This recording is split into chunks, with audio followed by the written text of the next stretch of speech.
Hello and welcome to Make It Happen, episode number 17. My name is Ali Meehan and today I am joined by Marina Pearson. Marina is a best-selling author, speaker and specialist in transforming your stress into effortless living. We'll also be talking about joy. Hello, Marina. Hi, Ali. It's lovely to be here.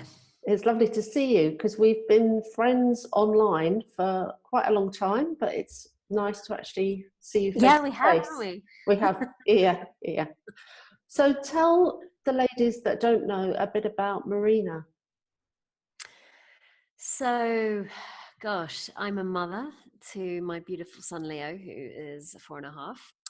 And I live in Spain. I live in a place called Javier. It's a small town on the coast, east coast of Spain, which is rather beautiful. And I'm an investor, as well as now building an online business to help mums with their mental health. So I'm a big advocate for mums in that regard, as I have also suffered from what you can conceive as postnatal depression, suicidal ideation, anxiety disorder. Gosh, you name it. I think I've really experienced it. Okay. But I've come out of the other end in a much more calm and grounded way and experience. So I really understand what it's like to navigate life when you're not seeing things clearly, but I also know what it's like to navigate life when you're feeling calm and grounded. And I know that the latter is far easier to navigate than it is when you're stressed, overwhelmed, and not seeing the wood for the trees. Yeah. Well done on coming out of it, and well done on helping other women as well, because it's great to come from that place of experience. So when did your business journey start? So it started when I left the music industry. That was back in 2010. So I've been kind of doing my own thing since then, really. I've invested in property and I've invested in other wonderful things. And that kind of stood me in good stead for me then to start growing or being a coach. And I dipped my toe in here and there, but I haven't really fully committed to the journey until really this year, when I got very, very clear on the message and where I was going to go with it. So I've been sort of doing my own thing since 2010. Yeah. Okay, good. And whenever we look at your business, it always seems to be about effortless. So can you tell us more about your experience as to why you chose that as a theme, or did it choose you? Well, it's interesting because that's kind of evolved to the joy of being, but it kind of all seems to be the same thing. Because what I've seen is that when we are in the present moment, when we're here now, and we're not worrying about the future or regretting the past, or our life becomes what seems to be effortless. Things flow, and we have a very different sort of attitude towards life that helps us navigate it in a far easier and effortless way. So to give you an example, I just recently experienced going through a divorce. Well, actually, it was about 2 years ago now. And then my ex-husband decided that he was going to go and live in the States. So that kind of means that I co-parent my son transatlantically, and have been doing so for the last year. Now, I could be really in my head about this, and I was for a bit. I was angry. I was upset that he would create a situation like this. So that meant that we had to kind of now navigate that water, and it could have been just so much easier if we'd actually just spent time in the same town. But over time, I've let go of that. I've let go of that thinking. I've decided that actually what's more important is the attitude that I have towards this experience as opposed to the experience itself. And I realized actually it's actually a wonderful experience. And since kind of just realizing that it's an amazing opportunity for me, for my son, for my ex, I have now seen that it's far easier to navigate. So we can resist, and it is resistance to what is. That sense that I want it to be different. I don't want it to be like this. I want it to change. And once it has changed, then everything will be fine. But if we actually just see what's beautiful already in this moment and actually experience this moment in the present, there's nothing to change. Because when we are in the present moment, there's nothing that we need. There's nothing that we need to look for, that it just is. Yeah. Wonderful. So you mentioned the Joy of Being. Tell us what, it's a brand new book, but is it out now, or is it just? So it is a brand new book. It's actually interesting, right? This whole creative process, because it's something that I had been willing for about 4 years. And I'd started writing it, and then I would spend the next sort of 3 or 4 months it's sitting there and then come back to it. So it was literally like I would write it and then come back to it, write it and then come back to it. And this had been going on for about 3.5 years until last year. And then I had a really lovely conversation with a lady on my podcast, and she was telling me about this event in Austin, Texas, called the Mom 1.0 Summit. And I said, oh, where is it? And she goes, oh, it's in Austin, which is actually where my son is with his dad. And I was like, well, actually, that would be an amazing opportunity for me to go to the summit and for me to have the book in my hand. So that was really the incentive. Okay. Because up until that point, it was like, yeah, okay, I'll get it done, whatever. And at the time, the book was called Effortless Living. But I was at that point, you know, working with the podcast, and the podcast is called The Joy of Being. And I was like, no, it needs to be called The Joy of Being. I really want it to align with the podcast title. So I had to go in there and rewrite it, really. Not from scratch, but a lot of it changed. And I threw away a lot of chapters. I put in quite a few new ones. My focus shifted, so it was really about helping mums. So the creative process has been a long and tedious one, but it's finally arrived. I finally given birth to it. And what it really talks about is, because I see a lot of mums struggling, and I know what it's like to struggle because I've been there, and I spent 3 years in that space, I think, struggling to kind of connect with my son. I'm the kind of type A woman who wants to get stuff done in the world, and it was a big shock to be this mother. And I had some really unrealistic expectations about what that looked like. You know, I was like, oh, I'm going to be the best mom ever. I'm not going to be like my mom, you know, the usual banter I think that most of us talk about, right? And what happened in the process is I got sorely disappointed because I couldn't keep up to that expectation, because all of those expectations were totally unreasonable. And so that was one of the things. And then the second thing I realized was that my life had to change. Like I couldn't carry on in the way I was carrying on before. Like I was very much committed to my work. I would work all the time. And in fact, what I realized was it was actually a way to escape from the way I was feeling. And so what was happening was that I didn't really have that outlet because I had to look after this little one. I was exhausted anyway. And my health really suffered. So I was suffering from something that people would call chronic stress. And at the time I was working with this understanding I share with my clients, but the overwhelming feelings of dread and non-sleep, and I was making it worse because I literally was overthinking, dwelling, ruminating over all of these things that were really hard for me.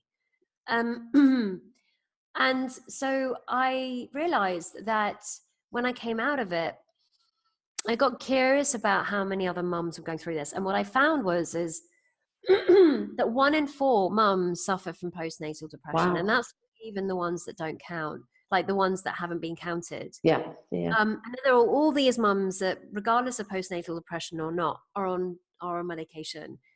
Then I found out that that the way that the TV shows how to get over it isn't actually helping. It's actually not helping in any way. And I know it's innocent that they want to help, but it talks about how to do this and how to do that.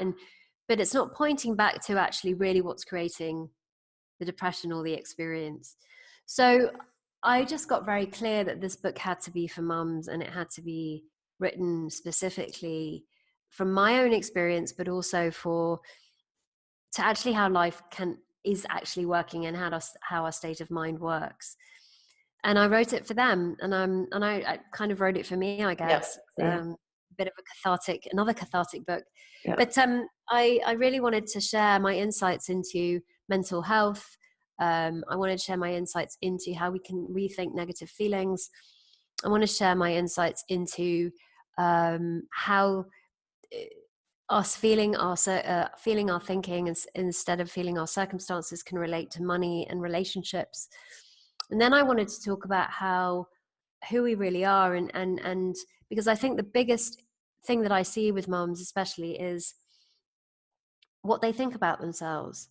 And they think that everything they think about themselves is true. They think that because they're not this, then they're failing, or they think they're broken, or they think, and so I really wanted to put the record straight by saying, you're not broken, you don't need fixing. You just have insecure thinking, but it doesn't mean anything about who you really are. And so that's the second part of the book, where I really go into much more depth around living from wisdom, dancing in the unknown and not being scared of it, the art of effortless results, and so forth and so on. Creating more time, letting go of the guilt and looking after yourself and getting support that you need. So yeah, it was just the first part was establishing how we create our stress, and the second part is really how we can live more. So that was kind of the intention behind the book. Okay. And what does the being part of, joy of, mean to you? It really means about being in the present moment, Okay. right here, right now, which then allows us to actually probably not work as much, probably take care of ourselves more, do what makes sense. But when we're coming from a place of wisdom and heart, we tend to make better choices. We tend to listen to our bodies more. We tend to slow down more. So the kind of the connotation here was being in the present moment will help you be more, as in you don't have to do more. The Yeah. being is enough. Yeah. Yeah. Okay. And who or what is your main source of joy? My son. Okay. Singing, dancing, cooking, when I don't have to cook, because just when I fancy it, which is not very often, but I do love it. Seeing my dog run in the park. Yeah, and I guess the work I do, which is supporting mums, definitely. I get a real joy out of seeing them see something for themselves and realize that they actually have this, they are the wisdom they seek, and they have this beautiful wisdom inside of them.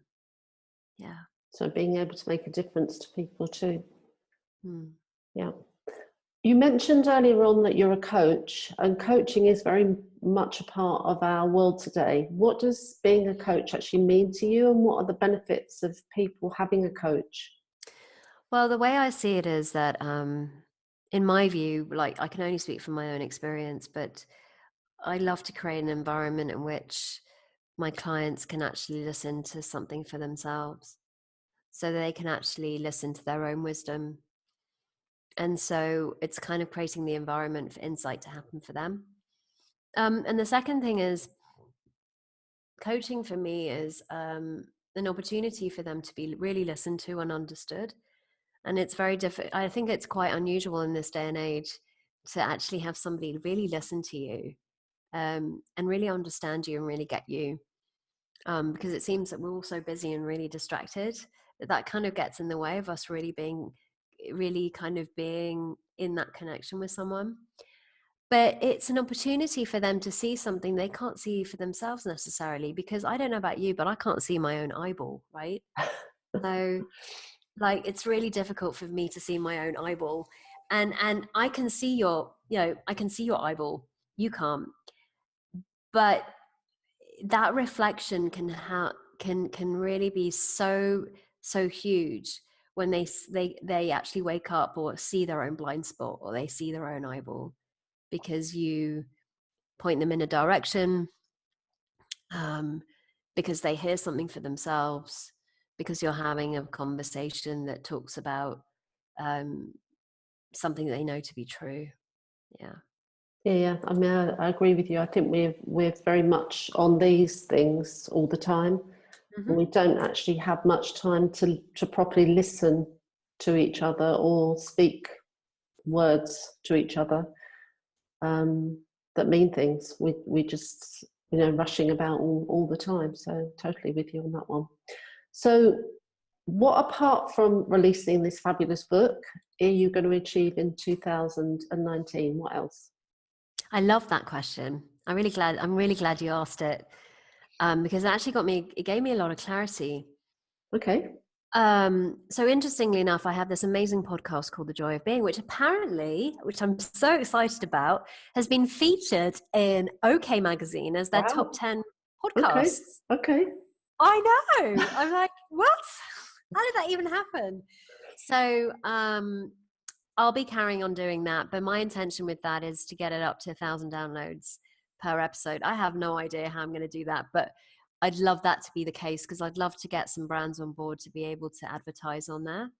So that would be the first thing. The second thing is I'm launching an online program called Back to Balance in 90 Days, A Fresh New You, which is for mums who feel really burdened by motherhood and modern day life and feel like they want to kind of come back to that balance and feel like a fresh new them. And it's not even about being a mum or, a woman. It's just about being the most self-expressed version of who they are, which obviously has massive ripple effects in their family. So I'm launching that as a course on the 20th of May. And so I'll be sharing, I've got a webinar called #MUMRELIEF, freeing mums from the burdens of motherhood and modern day life. And that will then be a precursor to the course. So the intention is that I want to, over the next year, I'd love to have at least 500 women, mums, go through that one. Brilliant. Yeah. Well, we'll put links to the course below so that the women can sign up. And what books have you read so far this year or in the last year that you've really enjoyed? I really love The Missing Link by Sydney Banks. It's a book that really came through him. He was a Scottish welder that had an enlightened experience where he realized that he wasn't an insecure man. He just had insecure thinking. And that really changed the way that he saw his experience, because he realized that everything that we experience, we experience it through thought. And it's actually as a result of his work that I started sharing this understanding with clients, and it's completely revolutionized and changed my life beyond measure. So that's one of the books that I absolutely love. Short, sweet, prose, beautifully written, but just very succinct and profound. So The Missing Link by Sydney Banks. Another book that really changed my life is a book called Clarity by Jamie Smart. That was a big one for me too. There are no how-tos in how to get clarity in that book. But what I did realize is by the end of the book, I was having some big insights for myself. So my head had calmed down enough for me to start really listening to that wisdom that was inside of me. Not that I hadn't been listening to it before, but he just put words to the experiences that I'd been having, but I'd never sort of really been conscious about it. So that was very useful. And the current book I'm reading, actually, which is Why Zebras Don't Get Ulcers. That's a great title. Let me see if I can find the author. Yeah, there we go. It's a kind of Robert M. Sapolsky. That's his name. And I'm very intrigued because he talks about where stress comes from, the triggers, and that it's not where we think it comes from. So we might think it comes from our to-do lists, the experiences that we have outside, but he points to something very, very innate, which is chronic stress comes from our chronic overthinking. It comes from our thinking. So we have like about 500 modalities in psychology at the moment, which are all based around, here's what you do to help you get rid of it. But the challenge is they don't point to the source, which is basically the thinking we have. And so he does, and I'm only on chapter 2, so I'll tell you more about it. But I'm loving it. I'm really loving it, and it's a thick book. I thought, Okay. oh crap! Like as a mama, I don't have time to read thick books, but he has a very simple way of explaining and languaging, and so yeah, it's a wonderful book. Okay, we'll be grabbing copies of those because I don't know, it's a brilliant title, isn't it? That really, Yeah. makes you think just from the title. I'm guessing you're a lover of quotes as well. What's your favourite and why? So it's one by Sydney Banks again, and it has a lot of meaning for me. I am going to find it here. And in this game of life, we all search for ourselves. When I say selves, I mean inner selves, the thing that created the life in the first place. Now, consciously, most of us are not aware of this. But if you're searching for happiness, if you're searching for tranquility, if you're searching just to have a nice, peaceful, loving, understanding life, in actual fact, you're searching for your inner self. And every time I read it, it just reminds me of actually what I'm really searching for. When I get worried about money or schooling or relationship, or I remember every time I read this quote that what I'm actually searching for is to come back to my center, and that none of us are searching for the money, the fame, the success, and the fortune, because none of that can give us the happiness that we're actually looking for. What we're actually searching for is that sense of calm and peace, that beautiful feeling that we can all experience, that we were born into actually, that created us in the first place. In other words, that sort of universal intelligence that we came from. So I just love that, because it always kind of brings me back into, oh yeah, that's what's going on. Just went off track for a bit. And actually, this was the quote that got me on the journey in the first place. So I saw it on a Facebook page and got curious about the person that had actually posted up on that wall. And it just so happened to be a friend that friends of mine have been talking about months previously, and I didn't know who he was, so I checked him out. And then, as you do, I got curious about him. I went to some of his events, and it just snowballed into me doing the work that I do now, and my life changing, like beyond what I could ever conceive. So I'm really thankful for this quote in so many ways, on the way that it impacted me in the first instance, the fact that I even came across it and what it actually means. Yeah. Yeah, it's a beautiful quote, isn't it? Yeah. What would your advice be to the younger you? Chill the hell out. It's all good. You don't need to take your thinking seriously. I mean, I had a lot of suicidal thinking at school, and I was depressive thinking as well, and I was very insecure. But at the time, I didn't realize that the thinking I was in was actually what was creating those feelings. I thought it was because I was broken, because I was, there was something wrong with me, because I was fat, because I wasn't lovable, because I'd made up all of this story about whom this Marina Pearson was and why she wasn't worthy of anything. And if I had known what I know today, that experience would have been so much easier. It would have given me so much more calm. I probably would have made some very different decisions. I probably would have avoided years of anorexia, drinking, smoking, taking drugs.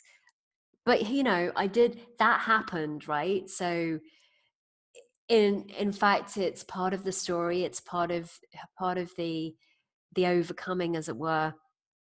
But that's what I would tell my younger self: is it's okay. You are okay, regardless of what you think.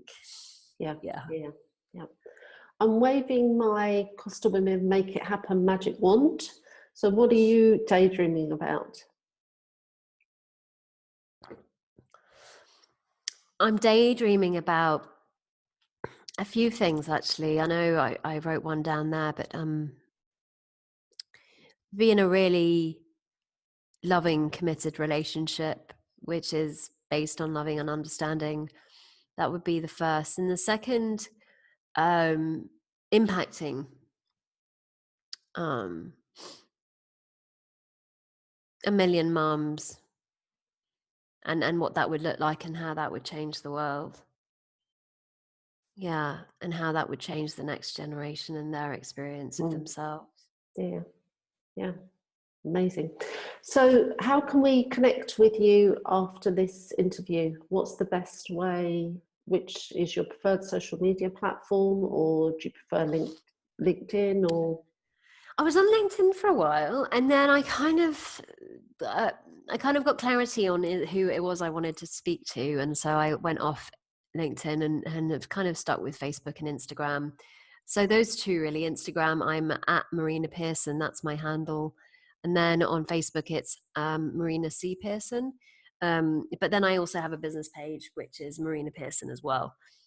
Those two I'm pretty prolific in. And then I do have my podcast. So anybody that wants to check that out, it's on Apple Podcasts. It's called The Joy of Being, but you can access it at www.marinapearson.com/podcast as well. And you can also download a chapter of my book at marinapearson.com/chapter. perfect. Good. Well, we'll all look forward to reading both the chapter and the book itself. So is the book actually out now, or is it just about to be? Well, by the time I don't know when this is going up, but it's launching on the May 10th on Amazon. Yeah, but you can pre-order it now. Okay, great. So pre-order it now. Yeah, exactly. Go and do it. Go and do it. Well, it's been a joy and a pleasure to speak to you, Marina. So thank you very much. And thank you so much. Look forward to reading the book. Thank you. Take care. Bye. Bye. I hope you enjoyed this interview. If you're a woman who's living in Spain, or a woman who's thinking about moving to Spain, come and join us at costawomen.com. It's completely free to join. Please also come and follow us on YouTube, or listen to our recordings via Spotify. Just look for Costa Women Make It Happen.